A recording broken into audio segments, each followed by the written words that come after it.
Hello and welcome to our webinar series 6 on Path to Progress.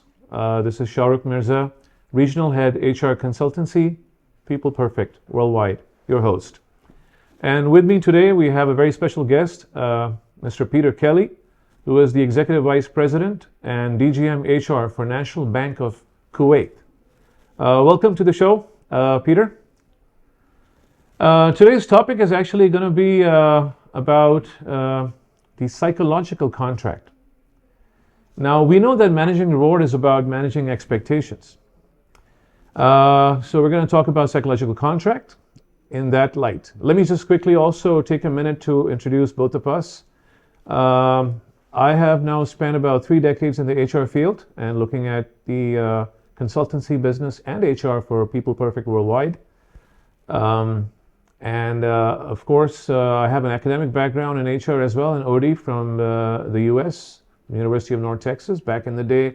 And later on, got myself certified in Korn Ferry Hay, job evaluations and culture building work. I have spent half of my career as Director HR, CHRO, and other roles, and managing HR internal, as well as the other half as a HR consultant. So that's a little intro for myself. And now over to Peter, if you could introduce about yourself, please. Sure. It sounds like we've been doing this for about the same amount of time. I'm also a 3-decade person. I've been fortunate to have quite a varied career. I started off in public services in the UK, and then I came to Kuwait, where I am now, but I haven't been here the whole time, to start an international career with the oil sector. I went back to Europe to work in telecoms. Kuwait asked me back again. Kuwait's been a constant theme for me to again work in the oil sector. And from there, I moved into the private sector with one of the biggest retail groups in the region. I also was the head of HR for one of the largest family-owned conglomerates in Kuwait. And from there, I went to the UAE, where I carried on with construction engineering and came into financial services with Abu Dhabi Commercial Bank, where we had a complete revamp of the bank's human resources systems. Plus, we did an acquisition during that time of another bank. Since then, I went even more international. I worked for a Japanese corporation, Chiyoda, which took me literally all around the world, looking at their international resourcing, but plus also a very large culture element to integrate Japanese working methods with the methods and the personnel from other countries. So it was kind of a two-hatted thing to make sure we could actually, resource the projects, but also get them to work well in new settings for the Japanese. I was called back to Kuwait to work for one of the leading investment firms here, which I did for the last 5 or 6 years. And in the last year and a half, I've now gone to the biggest bank in Kuwait and the 4th largest bank in the region, which is the National Bank of Kuwait, where I'm the deputy to the Kuwaiti group head of human resources. So sorry, 30 years is a lot to compress into a minute, but I hope it gives some idea of the journey I've been on. Wow, that is indeed a very diversified career profile. Thank you for sharing. Back to our topic. So the psychological contract. Now, managing reward is about managing expectations, of course, and managing what employees expect from their employers, in return for their contribution, and what employers expect from employees by the same token in terms of their pay. These expectations define the employment relationship and, as it is inked in the employment contract. However, there is another contract that defines the employment relationship too, and we all know that, and that is in the minds of the two parties, if I may, and that is not agreed on paper. This is the psychological contract, our topic for today. While this sounds more like an oxymoron, because the psychological contract really represents how employees interpret promises and commitments by the employer. Now, having said this, from the employee's point of view, the psychological contract will determine how he or she will be treated in terms of fairness, performance, valuations, reward, security, career expectations, etc., and how they will be managed as well, by their line management. From the employer's point of view, the psychological contract covers expectations pertaining to competence, effort, commitment, and loyalty. In recent times, however, the psychological contract has emerged one that is more situational and short-term, where both the employee and the employer are much less dependent upon each other for survival and growth. I.e., with no job security, the employee will be employed as long as he or she adds value to the organization and is personally responsible for finding creative and new ways to add value. In return, the employee has the right to demand interesting work, has the freedom and resources to perform well, which the employer needs to provide naturally, and receives pay, that reflects his or her contribution, getting training needed to be employable here or elsewhere. So with that perspective, my first question, Peter, to you would be, since employees really have little scope in terms of their engagement as mentioned in their employment contract, how does HR manage their expectations in terms of the psychological contract? And in which they are demanding meaningful work and accelerated growth and variable comp, etc. How would you respond to that? I think the difficulty for everybody is that things changed very much during episodes like COVID.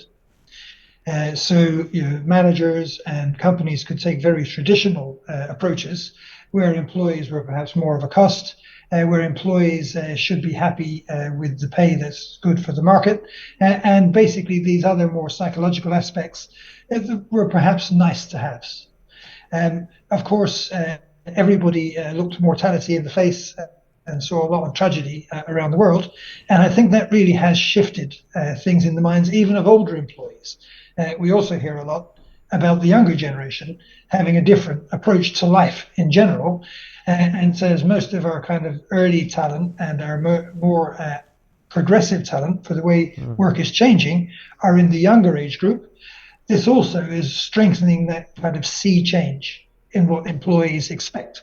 And I think all of this fits your definition of the psychological aspects of the relationship. How do we deal with it? I think there are still people who are entrenched because of their kind of management era in thinking that pay and even bonuses, even if they're generous, really handle everything and they don't need to worry about too much else. Yes. But unfortunately, that doesn't seem to be the case. People are definitely looking at their prospects.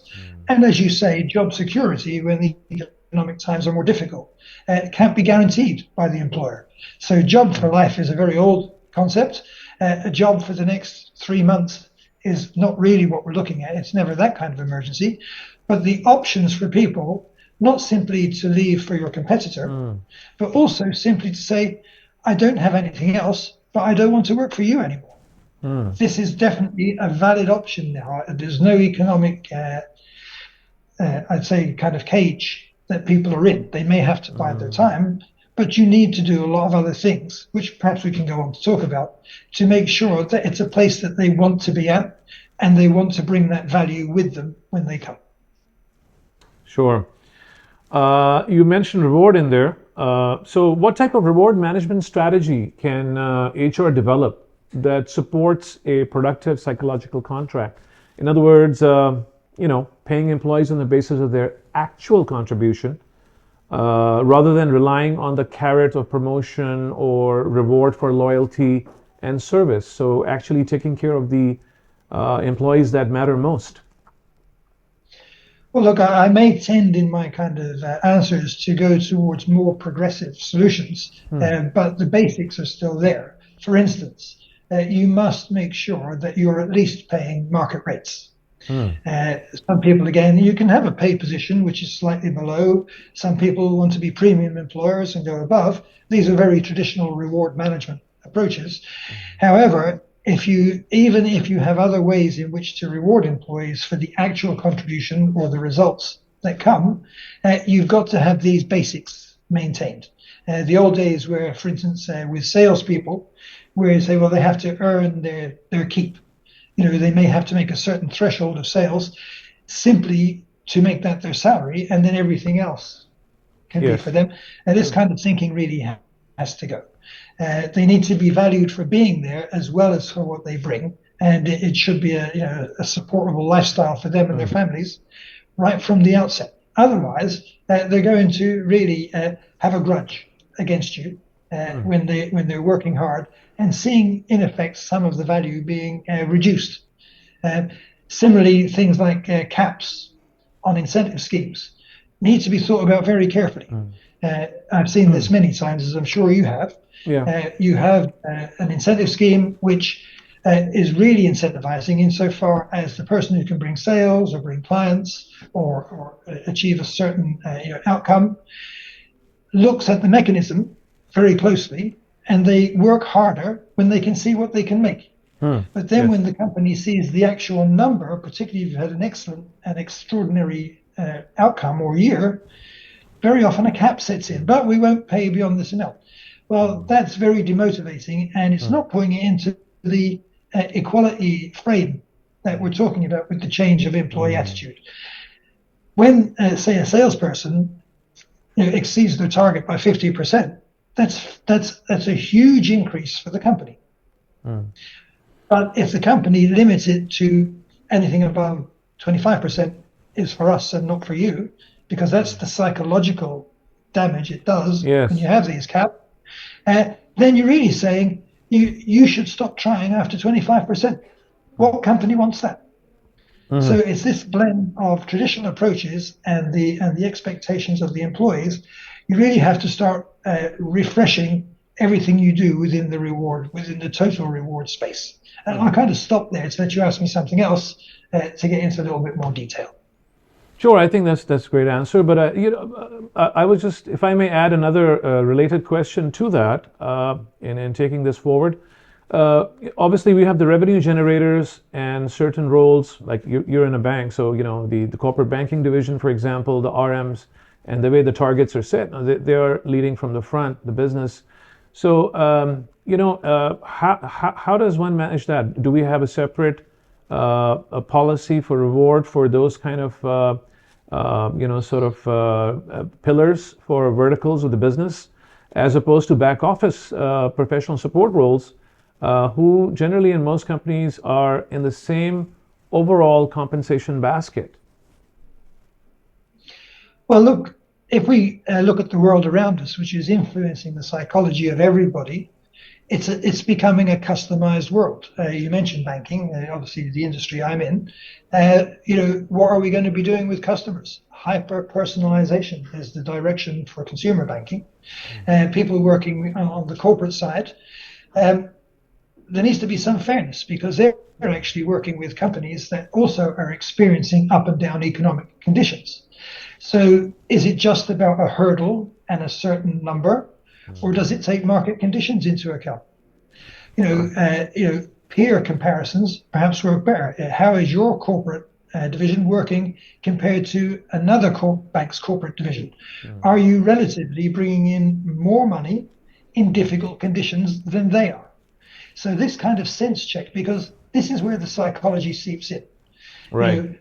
If targets become kind of just numbers, people can work very hard towards them, but the obstacles to doing that, while you don't want to reduce the impact of you need to bring money to the bank. On the other hand, are you doing better in difficult conditions than somebody else is? As a factor, not as the whole thing. So you need challenging stretch targets, but you also need something that has for fairness. And as you mentioned, what banking likes to call back office people, we like to call them enablers. Yes. Because the front office people, I hate to use kind of military analogies, particularly as the way the world is now, but there was a recruiting poster for one of the air forces I saw a long time ago, which had one of these super duper jet fighter planes, and at the very front of a crowd of people was the pilot, because it was one person who flies that plane. And then they had a whole pyramid of people back towards the plane, which were all the people it took to put that person in that seat to do their job. So enablers are not back office. You literally can't do your job unless your transactions and your deals and all of the other things, all the infrastructure that supports you to go out and bring revenue are in place. Should you pay them the same way? No. Yeah. But if their contribution to that person who is at the sharp end is making really good client relationships, because everything about the culture of the bank that's supporting that relationship is hyper professional, hyper customized, then surely they should share somehow in the overall benefit. So sorry, I didn't mean to interrupt, but I think you've answered my next question in the process. So from a Korn Ferry perspective, in an evaluation perspective, the hay points would be very different for the captain of the ship, of course. We can go towards a closing because we're running short of time, I should say. What type of extrinsic motivation factors can we bring into play to retain people on the psychological front, aside from just pay, as you mentioned in the beginning? I'm referring to extrinsic factors, holidays, paid holidays, club memberships, etc. Yes, Peter. Look, there's two levels to this. One is the things that you're mentioning, which are things you can do, which are kind of tangibles. Lots of people create features in reward schemes which sound like a good idea, but maybe they haven't tested that with the mindset of their employees. And then if they do that, they perhaps also treat one size fits all. But you have people at different life stages, different career stages, different family circumstances, and a benefit like a 2-week stay in a hotel somewhere for somebody who's done really well is great for the young 25-year-olds, but maybe somebody who's got like several children and managing a mortgage and some children at university would prefer the same value given to them in some more usable way. So no need to break down all the possible examples of this, but actually making sure, and again, the menu approach is not new, but it needs to be far more differentiated. And actually you need to ask people what they value, particularly for A players. Lots of A players in very high profile roles only want the money. They don't want you to dilute anything for them. On the other hand, if you give them other stuff, it should be things that they have a value for. And the flip side of this is you need to think about all the rest. Going back to the enablers. Yes.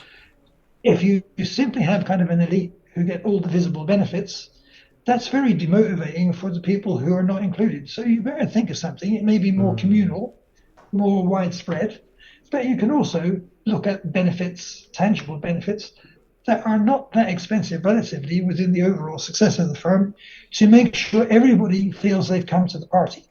Because they themselves recognize that some people can fly the jet and some people can maintain it and some people can clean it.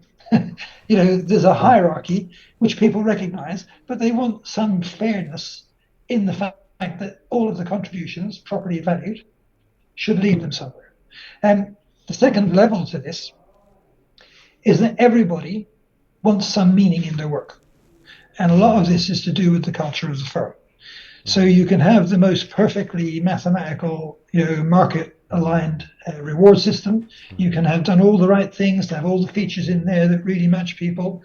But if it's, pardon my language, I'll use an Americanism, if it sucks to work there, if people are not well managed, if they can't see what they do, leading to that success, if they're not growing, if you're not doing anything to help them manage their own careers, even if they do their learning outside of the firm, recognizing that and rewarding them and promoting them and doing other things with them when they show they have that kind of initiative and go the extra mile. And that also then includes things they do which are exceptional pieces of work. Some emergency where they came in and fixed the whole problem and the client or the customer didn't see a thing. These are things you can do on the spot. So that you can go to anywhere and see whether the culture is fitting the aspirations. And I think that the lack of connection is probably in that kind of legacy mindset that we started with. That if you don't change your way of thinking about how employees need to feel, they're involved, they're part of the result, not just instruments or tools in that result, and that they share in the benefits, then you're going to continue to have these problems that you can't fix. Great.